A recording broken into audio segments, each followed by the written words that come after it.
Hello बच्चों, आज मैं आपको पंचतंत्र की एक और नई कहानी सुनाऊंगी जिसका नाम है भूतिया पेड़। किसी जंगल में सभी जानवर मिलजुल कर रहते थे। उसी जंगल में एक बहुत घना पेड़ भी था। सभी जानवर उस पेड़ से दूर ही रहते थे क्योंकि उन सब का मानना था कि उस पेड़ पर भूत रहता है। एक दिन जंगल में भालू आया और वह रहने के लिए जगह ढूंढने लगा। मैं इस जंगल में तो आ गया, मगर अपनी गुफा कहाँ बनाऊं? तभी भालू को वो भूतिया पेड़ दिखता है। यह जगह थोड़ी डरावनी लगती है, पर यहाँ शांति बहुत है। मुझे अपनी गुफा यही बनानी चाहिए। भालू उस पेड़ के नीचे पहुँचता ही है कि तभी वहाँ बंदर और हाथी आ जाते हैं और भालू को वहाँ अकेला देखकर बंदर बोलता है, अरे भालू भाई, तुम यहाँ अकेले क्या कर रहे हो? मैं यहाँ रहने के लिए गुफा बना रहा हूँ। भालू भाई, तुम यहाँ अपनी गुफा नहीं बना सकते। यह जगह सुरक्षित नहीं है। सुरक्षित नहीं है? तुम कहना क्या चाहते हो? हाथी भाई ठीक बोल रहे हैं। इस पेड़ पर तो भूत रहता है। तुम मेरे घर के नीचे अपनी गुफा बना लो, वहाँ तुम्हें कोई परेशानी नहीं होगी। अगर यह सच है तो मैं अपनी गुफा बंदर भाई के घर के नीचे ही बनाऊंगा। तीनों वहाँ से चले जाते हैं। भालू अपनी गुफा ठीक उसी पेड़ के नीचे बनाता है जिस पेड़ पर बंदर रहता था। भालू निश्चिंत होकर वहाँ रहने लगता है। एक दिन भालू जंगल में घूमने के लिए निकलता है। घूमते घूमते वो उसी पेड़ के नीचे जा पहुँचता है। अगर इस पेड़ पर भूत रहता है तो वह मुझे इतने दिन से दिखाई क्यों नहीं दिया? मुझे लगता है यहाँ जरूर कुछ गड़बड़ है। भालू के ऐसा कहते ही पेड़ के ऊपर से आवाज आती है, तुम यहाँ आ तो गए हो, लेकिन जा नहीं पाओगे। मैं तुम्हें खा जाऊंगा। कौन है यहाँ? मैं इस पेड़ पर रहने वाला भूत हूँ। भालू डर कर वहाँ से भाग जाता है। भूत भूत, भागो भागो। अपनी गुफा में पहुंचकर भालू बंदर को बुलाता है। अरे भाई, क्या हुआ? क्यों चिल्ला रहे हो? बंदर भाई, मैंने अभी भूत देखा, वही उस पेड़ के नीचे। क्या भूत?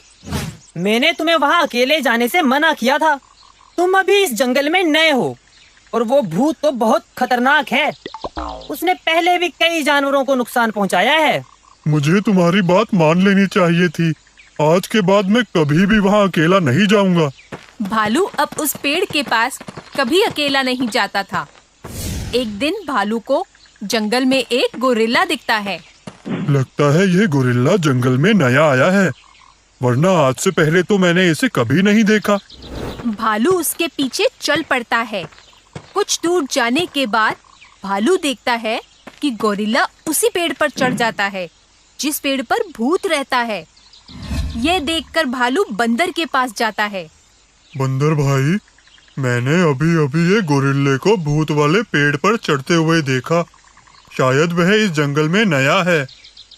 पर गोरिल्ला को तो उसकी दुष्टता के कारण काफी समय पहले इस जंगल से निकाल दिया गया था। तो फिर वो जंगल में क्या कर रहा है और उस भूत वाले पेड़ पर क्यों चढ़ गया?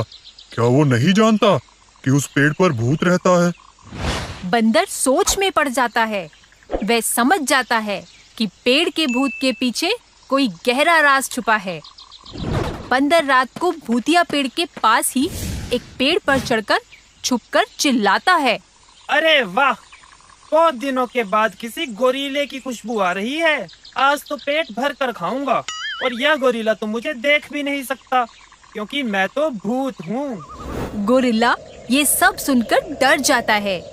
वह सभी जंगल के जानवरों को इकट्ठा करता है। फिर वह उन्हें सारी बात बताता है। बंदर अभी भी उसी तरह से चिल्ला रहा होता है, आज तो मैं गोरिल्ले का मांस खाकर ही पेट भरूंगा। पर भूत तो इस पेड़ पर रहता था, फिर आवाज उस पेड़ से कैसे आ रही है? महाराज, पेड़ पर कोई भूत नहीं रहता। आपने मुझे जंगल से निकाल दिया था, इसलिए मैं इस पेड़ पर आप सबसे छुपकर रहता था। सभी जानवरों को मैंने ही भूत बनकर डराया था, जिससे कोई मुझे देख ना सके। लेकिन अब यहाँ सचमुच का भूत आ गया है। ये सब सुनते ही बंदर नीचे आता है और सबको बताता है।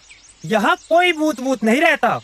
पेड़ पर रहने वाले भूत का सच सामने लाने के लिए ही मैं भूत बनकर इसे डरा रहा था, ठीक वैसे ही जैसे इसने हम सबको डराया था।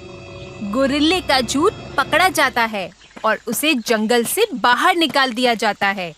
इस तरह सभी जानवरों को भूतिया पेड़ से छुटकारा मिल जाता है और वे सब खुशी से बिना डरे जंगल में रहने लगते हैं। तो बच्चों, इस कहानी से हमें ये शिक्षा मिलती है कि हमें डर का सामना बहादुरी से करना चाहिए।